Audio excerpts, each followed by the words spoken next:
بسم اللہ الرحمن الرحیم۔ السلام علیکم۔ سونے کا چمچ۔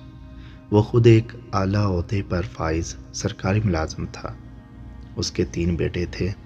تینوں سونے کا چمچ منہ میں لیے پیدا ہوئے اور شاہانہ زندگی گزرتی رہی۔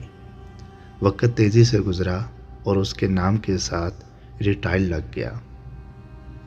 عہدے کی مدت ختم ہوئی، ریٹائرڈ ہو گئے اور اب زندگی کا سفر انتہا کی طرف چل پڑا۔ بیٹوں نے باپ کے عہدے سے خوب لطف اٹھایا۔ کہتے تھے ہمیں کیا فکر ہے، ہمارا باپ 22 گریڈ کا افسر ہے، ہمارے کام خود بخود بنیں گے، اور بنتے بھی رہے۔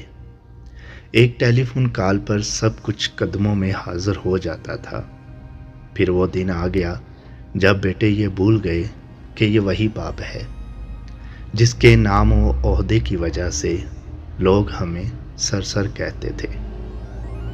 باپ کسی بیماری کی وجہ سے چلنے پھرنے اور بولنے سے معذور ہو گیا۔ بیٹے کہنے لگے اب تو باپ کی کمزوری دیکھی نہیں جاتی۔ ایک بیٹے نے کہا کہ ابا کی جائیداد اور مال کی تقسیم کرتے ہیں، نہ جانے کب مر جائے۔ اب تو شرم آتی ہے بتاتے ہوئے کہ لوگ کیا کہیں گے۔ جب دوست آتے ہیں تو سامنے یہ بوڑھا پڑا ہوتا ہے، چلو ایک نوکر مستقل ان کے ساتھ رہنے کے لیے رکھ لیتے ہیں جو ان کا خیال رکھے گا۔ 20,000 ماہانہ دے دیں گے۔ نوکر آ گیا اور اسی گھر کے کمرے میں باپ کو فرش پر گدا لگا دیا گیا۔ نوکر کو کہا کہ اس کا پورا خیال رکھنا، ہمیں کوئی شکایت نہ ملے۔ بیٹوں کی شادیاں ہوئیں۔ ایک نے گرمی کی چھٹیاں گزارنے فرانس کا پروگرام بنایا، اور دوسرے نے لندن، اور تیسرے نے پیرس کا، اور ہر جگہ اپنا تعارف 22 گریڈ کے افسر کے بیٹے ہونے سے شروع کرتے۔ نوکر کو تاکید کی ہماری 3 ماہ بعد واپسی ہوگی، تم بابا کا پورا خیال رکھنا اور وقت پر کھانا دینا۔ جی اچھا صاحب جی۔ سب چلے گئے۔ وہ بابا اکیلا گھر کے کمرے میں لیٹا سانس لیتا رہا، نہ چل سکتا تھا، نہ خود سے کچھ مانگ سکتا تھا۔ ایک دن نوکر گھر کو تالا لگا کر بازار سے بریڈ لینے گیا تو اس کا ایکسیڈنٹ ہو گیا۔ لوگوں نے اسے ہاسپٹل پہنچایا اور وہ کومے سے ہوش میں نہ آ سکا۔ بیٹوں نے نوکر کو صرف باپ کے کمرے کی چابیاں دے کر باقی سارے گھر کو تالا لگا کر چابیاں ساتھ لے گئے تھے۔ ملازم اس کمرے کو تالا لگا کر چابی ساتھ لے گیا تھا کہ ابھی واپس آ جاؤں گا۔ اب بوڑھا ریٹائرڈ سرکاری افسر کمرے میں لاک ہو چکا تھا اور وہ چل پھر نہیں سکتا تھا، کسی کو آواز نہیں دے سکتا تھا۔